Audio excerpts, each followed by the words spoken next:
नमस्कार। दूरदर्शन हरियाणा के विज्ञान जगत के आज के इस कार्यक्रम में आप सभी का स्वागत है। मैं हूं दक्षिता भारद्वाज, आज के इस कार्यक्रम की होस्ट। दोस्तों, आज अगर हम भारत देश की बात करें तो हमारे देश में अलग अलग क्षेत्रों में विकास तेज़ी से हो रहा है। भारत देश एक विकसित होते हुए देश यानी कि डेवलपिंग कंट्री के रूप में पूरी दुनिया में मजबूती से अपनी पहचान बना रहा है। और अगर इसी विकास की अगर हम एक प्रमुख सीढ़ी की बात करें जिसने एक अहम भूमिका निभाई है हमारे देश के इस विकास में, तो वो है साइंस एंड टेक्नोलॉजी। आज ख़ास तौर पर साइंस एंड टेक्नोलॉजी के जिस सेक्टर के बारे में हम चर्चा करने जा रहे हैं वो है स्पेस टेक्नोलॉजी एंड सैटेलाइट, यानी कि अंतरिक्ष तकनीक और उपग्रह। अब चाहे हम कम्युनिकेशन की बात करें, एग्रीकल्चर, डिफेंस या एंटरटेनमेंट, किसी भी इंडस्ट्री में उपग्रह यानी सैटेलाइट्स का इस्तेमाल हो रहा है। नाउ अब आज हमारे साथ इन्हीं सब क्वेश्चंस पर चर्चा करने के लिए मौजूद हैं इसरो के बहुत ही मशहूर वैज्ञानिक डॉक्टर TSK रावनेजा। डॉक्टर साहब, आपका हमारे कार्यक्रम में हार्दिक स्वागत है। बहुत बहुत आभार आपको, आपने मुझे इस कार्यक्रम में आमंत्रित किया। डॉक्टर रावनेजा, अगर हम उपग्रहों की बात कर रहे हैं तो मैं ये चाहूँगी कि आप सबसे पहले हमारे दर्शकों को बताएं कि मैन मेड सैटेलाइट यानी कि उपग्रह होते क्या हैं और इनका क्या काम होता है। जी, उपग्रह एक ऐसी वस्तु होती है जो किसी प्लैनेट के चारों तरफ ऑर्बिट करता है, चक्कर लगाता है।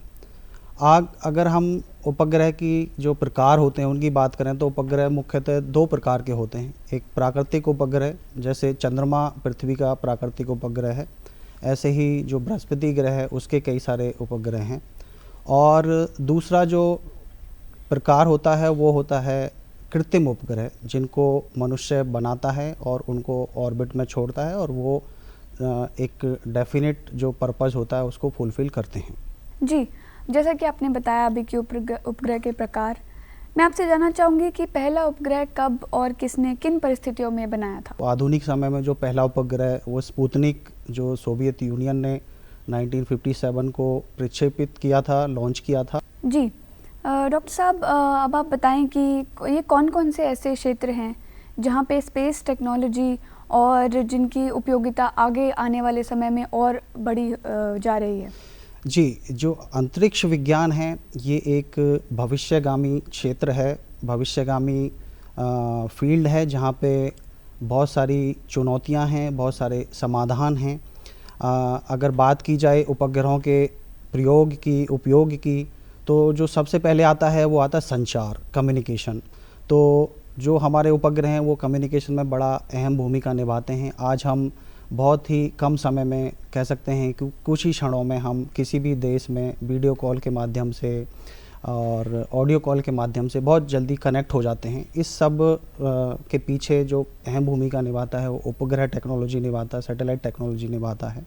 इसी तरह से जो दूसरा क्षेत्र है वो है हमारा रिमोट सेंसिंग। रिमोट सेंसिंग में क्या होता है कि जो हमारे उपग्रह हैं वो पृथ्वी के चारों तरफ चक्कर लगाते हुए पृथ्वी की जो सतह है उसको ऑब्जर्व करते हैं और उसको मतलब कि प्रोसेस करके अलग अलग क्षेत्रों में, जैसे अर्बन प्लानिंग हो या रिसोर्स मैनेजमेंट हो या वाटर मैनेजमेंट हो, कि रिवर्स को जोड़ना है, तो जैसे बाढ़ आ जाती है तो बाढ़ को मिटिगेट करने के लिए, एलिमिनेट करने के लिए क्या होगा कि जो रिवर्स हैं उनको इंटरकनेक्ट कर दिया जाए। लेकिन उसको जोड़ने में पहले क्या था कि सैटेलाइट्स नहीं थे तो मैनुअली सारा सर्वे करना पड़ता था, लेकिन आज के टाइम में सैटेलाइट्स की मदद से हम रिवर्स की इंटरकनेक्शन की प्लानिंग को बहुत अच्छे से प्लान कर सकते हैं, एग्जीक्यूट कर सकते हैं। फिर बात आती है एग्रीकल्चर की। एग्रीकल्चर में जैसे वेदर फोरकास्ट है या किस फील्ड में, किस एरिया में कौन सी जो क्रॉप है वो अच्छे से हम कल्टीवेट कर पाएंगे, उसकी प्रेडिक्शन, उसके एस्टिमेशन, उसकी प्रोजेक्शंस हम सैटेलाइट्स के माध्यम से, जो अर्थ ऑब्जर्वेशन सैटेलाइट्स हैं उनके माध्यम से कर सकते हैं। फिर आगे बात आती है हमारी जो फिशिंग है। फिशिंग में एक बहुत बड़ी उपयोगिता पिछले दिनों में सैटेलाइट्स ने निभाई है कि जो हमारे मछुआरे होते हैं वो काफ़ी लंबे और काफ़ी दूर तक जाते हैं, जिससे क्या होता है कि उनको जानकारी नहीं होती कि कहाँ पे फिशिंग जोन्स हैं। लेकिन सैटेलाइट्स के माध्यम से हम फिशिंग जोन्स को पॉइंट आउट कर सकते हैं, पहचान सकते हैं और उस पर्टिकुलर एरिया को हम चिन्हित करके जो हमारे मछुआरे होते हैं उनको जानकारी दे सकते हैं। तो उनको कम एफर्ट्स में, बहुत लंबा दूरी उनको तय नहीं करना पड़ेगा, कम समय में ही वो अच्छी क्वालिटी की और ज़्यादा संख्या में मछलियाँ पकड़ सकते हैं। इसके अतिरिक्त जो सैटेलाइट एप्लीकेशन है वो हमारी एजुकेशन फील्ड में काफ़ी काम आती है कि पहले क्या होता था कि एक शिक्षक ज़्यादा से ज़्यादा 100 बच्चों को, 125 बच्चों को लाइव पढ़ा सकता था, लेकिन अभी सैटेलाइट टेक्नोलॉजी के माध्यम से हम लाखों करोड़ों बच्चों को एक टीचर हम के माध्यम से ब्रॉडकास्ट करके सैटेलाइट टेक्नोलॉजी के माध्यम से पढ़ाया जा सकता है। फिर आपकी बात आती है मेडिकल फील्ड की। मेडिकल में क्या होता है कि पहले एक व्यक्ति एट ए टाइम, एक डॉक्टर एक ही ऑपरेशन कर पाता था, लेकिन आज के टाइम में रोबोटिक्स और सैटेलाइट टेक्नोलॉजी के माध्यम से एक doctor multiple surgeries multiple places पर कर सकता है। इसके अतिरिक्त इसका एक बहुत अच्छा जो अभी एप्लीकेशन इमर्ज हो रहा है वो है एंटी सैटेलाइट वेपन्स। तो अभी जो वारफेयर है वो वारफेयर पहले आर्टिलरी बेस्ड वारफेयर होता था, फिर आपका एयरफोर्स आ गया, नेवी आ गया, लेकिन अभी जितनी भी लड़ाइयाँ होंगी आने वाले टाइम में वो सारी की सारी सैटेलाइट बेस्ड होंगी। सारा सिस्टम हमारा, चाहे एयरफोर्स है, नेवी है, आर्मी है, वो सारी की सारी सैटेलाइट टेक्नोलॉजी से ही कम्युनिकेट करती हैं। लेकिन अगर हमने सैटेलाइट को ध्वस्त कर दिया किसी एनिमी कंट्री के, तो उसका सारा सिस्टम फेल हो जाएगा और हम जो वॉर है या लड़ाई है उसमें हम एक डिसिसिव प्लेस पर आ जाएंगे और हम उसका निर्णायक भूमिका उस लड़ाई में निभा सकते हैं। जी, तो जैसा कि आपने अभी हमें बताया कि सैटेलाइट की उपयोगिता किन किन क्षेत्र में है, तो मैं आपसे जानना चाहूँगी, अगर हम भारत देश की अगर हम बात करें तो आप क्या हमें बता सकते हैं कि भारत देश का सैटेलाइट एंड स्पेस प्रोग्राम सबसे पहले कब शुरू हुआ था, किन परिस्थितियों में शुरू हुआ था, अथवा इसके घटक क्या क्या हैं? वर्तमान समय की और आधुनिक अंतरिक्ष इमरजेंस की भारत में बात करें तो इसकी उत्पत्ति 1962 में डॉक्टर विक्रम साराभाई के कर कमलों के माध्यम से हुई और उनको भारत के अंतरिक्ष कार्यक्रम का जनक माना जाता है, भीष्म पितामह कहा जाता है। उन्होंने 1962 में इनकॉस्पार करके एक संस्था बनी, Indian national committee for space research, उसके माध्यम से, और बहुत ही मॉडेस्ट बिगनिंग थी। आपने देखा होगा न्यूज़ में और अन्य माध्यमों से कि कैसे बुलक कार्ट में, साइकिल पर छोटे छोटे सैटेलाइट्स, छोटे छोटे रॉकेट्स को, जो साउंडिंग रॉकेट्स होते थे, उनको लेकर Thumba equatorial rocket launching station है त्रिवेंद्रम केरला में, वहाँ पर लेके जाते थे। उसके माध्यम से मतलब कि इस कार्यक्रम की शुरुआत हुई और बहुत ही मॉडेस्ट तरीके से शुरुआत हुई।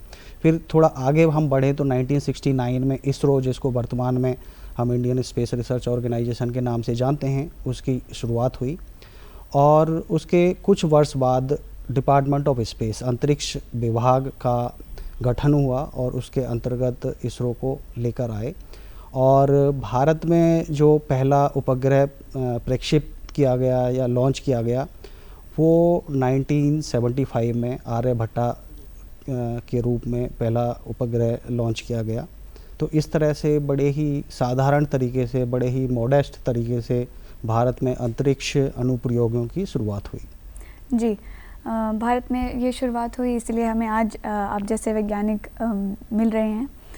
अच्छा डॉक्टर साहब, आप हमें बताएंगे कि आगे जो हमारे देश में, देश के युवाओं में इस स्पेस टेक्नोलॉजी के आगे क्या लाभ हो सकते हैं, चाहे वो रोज़गार के मामले में हो, नवाचार, या फिर अगर हम बात करें अर्थव्यवस्था को किस तरीके से इन सब चीज़ों से गति प्राप्त हो सकती है? जी, ये बहुत ही सटीक क्वेश्चन आपने पूछा। वर्तमान में जो ग्लोबल स्पेस इकोनॉमी की बात करें तो वो लगभग $600 बिलियन की स्पेस इकोनॉमी है और आने वाले समय में ऐसा प्रेडिक्शंस हैं कि 2035 तक लगभग $2 ट्रिलियन की ये इकोनॉमी हो जाएगी। और भारत की जब अगर बात की जाए तो वर्तमान में भारत का जो शेयर है वो मात्र 2% है और आने वाले समय में हमारे पास 98% तक जाने का स्कोप है। तो ये जो फील्ड है ये काफ़ी इमर्ज कर रहा है। पीछे भारत सरकार ने नई स्पेस पॉलिसी प्रेजेंट की, उसके माध्यम से हमारे देश में जो स्टार्टअप्स हैं स्पेस के विशेषकर, उनकी एक छड़ी सी लग गई। 2022 में मात्र एक स्टार्टअप था प्राइवेट सेक्टर का, और अगर 2024 और अभी हम 25 की बात करें तो लगभग 200 से अधिक स्टार्टअप स्पेस सेक्टर में भारत में शुरू हो गए हैं और कई तो उसमें से बड़े ही नामचीन हैं, जैसे अग्निकुल है, तो इस तरह के जो स्टार्टअप्स हैं वो बड़ा अच्छा कार्य कर रहे हैं। पहले अंतरिक्ष में और अंतरिक्ष कार्यक्रमों की बात की जाए और उसमें युवाओं के भागीदारी की बात की जाती थी तो ले देकर हमारे सामने इसरो ही होता था, और इसरो में एक अपनी लिमिटेड मैन पावर की रिक्वायरमेंट है। 16,000 टोटल स्ट्रेंथ है उसकी, जिसमें 8,000 साइंटिस्ट और बाकी 8,000 सपोर्टिंग स्टाफ है। तो कहीं ना कहीं हर युवा मतलब कि अंतरिक्ष में अपना रोल और अपना कंट्रीब्यूशन दे नहीं पाता था, क्योंकि एक लिमिटेशंस थी, लिमिटेड स्कोप था। लेकिन जब से ये जो प्राइवेट सेक्टर के स्टार्टअप्स इमर्ज हुए हैं तो स्काई इज़ द लिमिट है।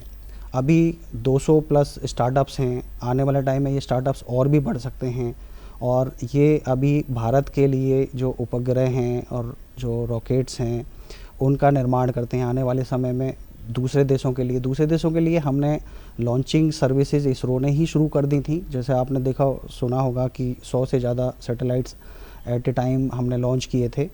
तो ये जो प्राइवेट सेक्टर है ये बहुत बड़ा रोल प्ले करने वाला है, और ये बहुत ही सही टाइम पर भारत सरकार ने ये निर्णय लिया है, और इसके माध्यम से युवाओं के लिए बहुत अच्छी अपॉर्चुनिटीज़ हैं, चाहे वो सैटेलाइट मैन्युफैक्चरिंग हो, चाहे रॉकेट मैन्युफैक्चरिंग हो। फिर उसके बाद जो सैटेलाइट रॉकेट के माध्यम से छोड़ने के बाद जो हमारे पास डेटा आता है, उस डेटा को एनालाइज करके चाहे नाविक हो, चाहे हमारा जो जीपीएस सिस्टम है, जो आजकल ओला, उबेर, जोमेटो, ये सारी जो सेवाएं हैं वो अंतरिक्ष अनुप्रयोगों के जो हमारे एप्लीकेशंस हैं उन्हीं के माध्यम से ये सारी की सारी चीज़ें चलती हैं।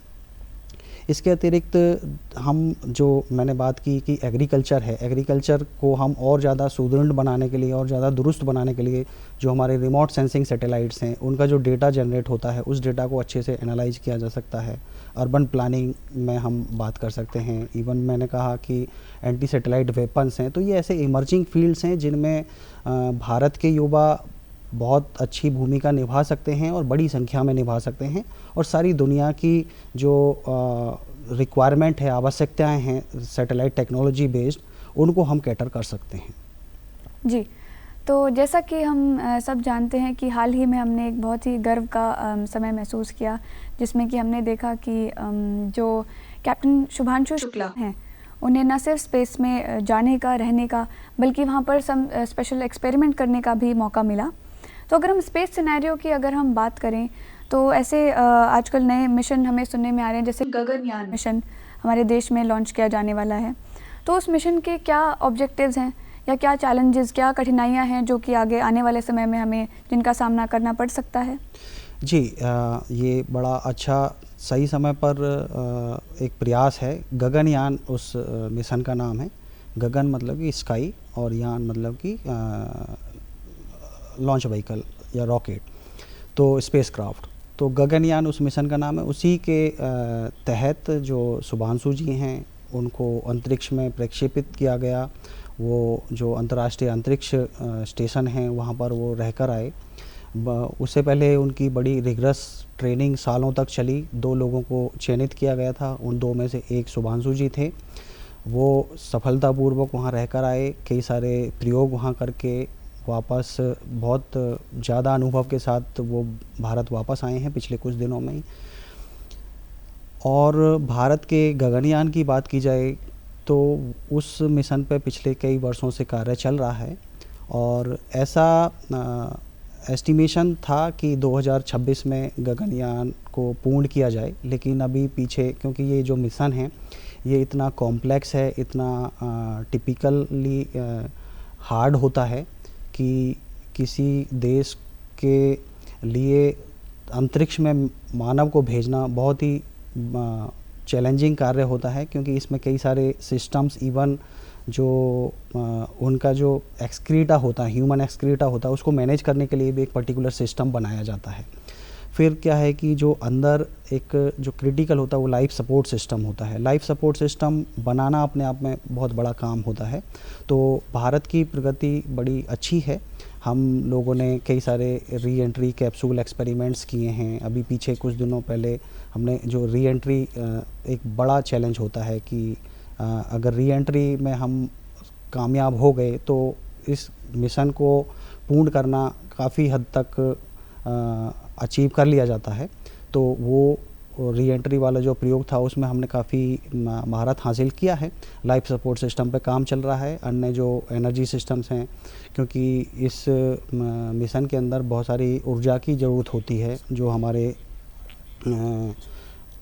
यूएसए वालों को तो एस्ट्रोनॉट बोलते हैं, रशियन को कॉस्मोनॉट बोलते हैं, और हमारे देश से जो जाएंगे उनको व्योमनॉट बोलेंगे, ऐसा उनका नॉमेनक्लेचर है। तो हमारे जो व्योमनॉट जाएंगे उनकी बहुत सारी रिक्वायरमेंट्स होती हैं, तो उनको फुलफ़िल करने के लिए भिन्न भिन्न तरीके के सपोर्ट सिस्टम्स होते हैं, अन्य सिस्टम्स होते हैं। तो एक एक सिस्टम को पहले क्वालिफाई करना, और उस सिस्टम के कई दर्जन सब सिस्टम्स होते हैं, तो एक बहुत ही कॉम्प्लेक्स टेक्नोलॉजी होती है। सैटेलाइट भेजना कंपैरेटिवली बहुत आसान होता है, जिसमें हम लोग वर्षों से महारत हासिल किए हुए हैं, लेकिन ह्यूमन भी हम डेफिनेटली भेजेंगे, लेकिन उसमें थोड़ा अभी समय लग रहा है। 2026 की बजाय वो 1-2 साल और विलम्ब से जा सकता है। डॉक्टर साहब, जैसा कि आज हम सब जान रहे हैं कि हमारे देश का जो माहौल है, जो मौसम है, वो काफ़ी ख़राब है और लगातार पानी का स्तर बढ़ रहा है, बादल फट रहे हैं, बारिश लगातार हो रही है। तो आपको क्या लगता है इस जानकारी के लिए क्या स्पेस टेक्नोलॉजी किस तरीके से सहायक साबित हो सकती है?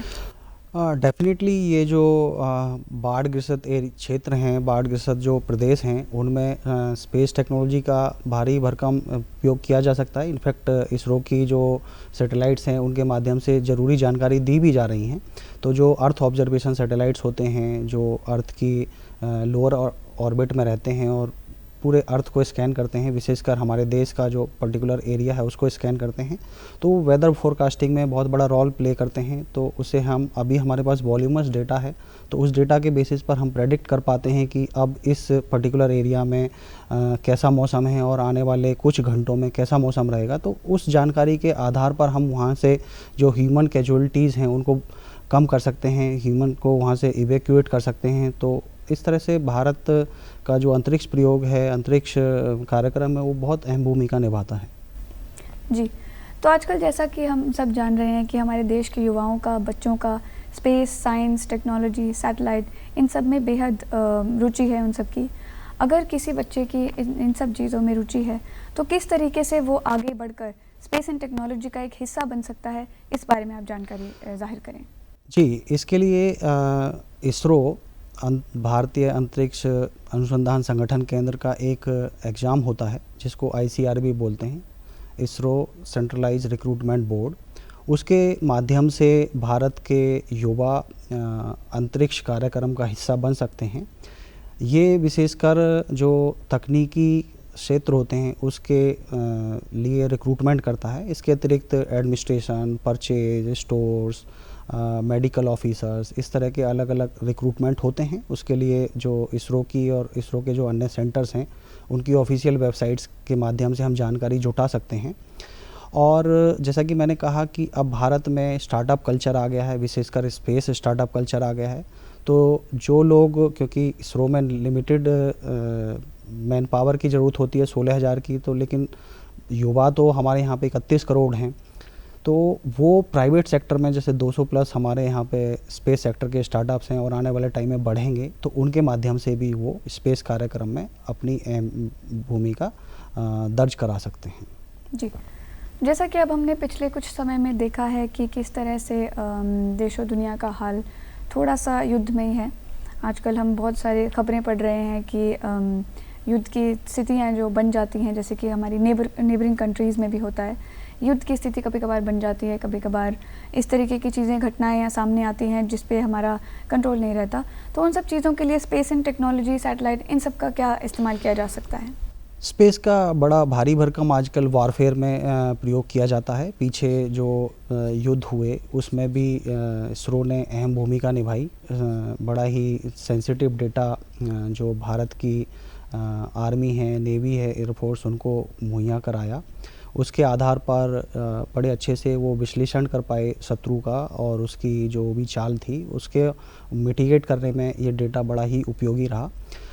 लेकिन जो भविष्यगामी जो युद्ध होंगे, जैसा कि मैंने पीछे बताया कि जो एंटी सैटेलाइट वेपन्स हैं, भारत चौथा देश है अमेरिका, रसिया और चाइना के बाद भारत ही पूरी दुनिया में एकमात्र ऐसा देश है कि जो उस एंटी सैटेलाइट वेपन टेक्नोलॉजी में महारत हासिल कर लिया है। तो उसके आधार पर हम कुछ ही क्षणों में जो शत्रु देश है उसके सैटेलाइट सिस्टम को, उसकी कम्युनिकेशन को, नेविगेशन को धराशायी कर सकते हैं। तो इस तरह से बड़ा अहम भूमिका अंतरिक्ष निभा रहा है, अंतरिक्ष कार्यक्रम, और आने वाले टाइम में इनकी भूमिका और ज़्यादा बढ़ जाएगी वॉरफेयर में। जी, तो जैसा कि हम सभी ने देखा, हम सभी ने सुना कि आने वाले समय में या इस समय में स्पेस एंड टेक्नोलॉजी और सैटेलाइट का बहुत ही सारी असीमित संभावनाएं हैं, और आशा करते हैं कि आज का कार्यक्रम आपको पसंद आया होगा। ऐसे ही अच्छे अच्छे कार्यक्रम देखने के लिए हमारे साथ जुड़े रहें। डॉक्टर साहब, आज के कार्यक्रम में आने के लिए और इसकी शोभा बढ़ाने के लिए आपका बहुत बहुत धन्यवाद। आपने हमें इतनी कटिंग एज जानकारी दी टेक्नोलॉजी से रिलेटेड, इसके लिए आपका बहुत बहुत धन्यवाद। जी, बहुत बहुत आभार आपका।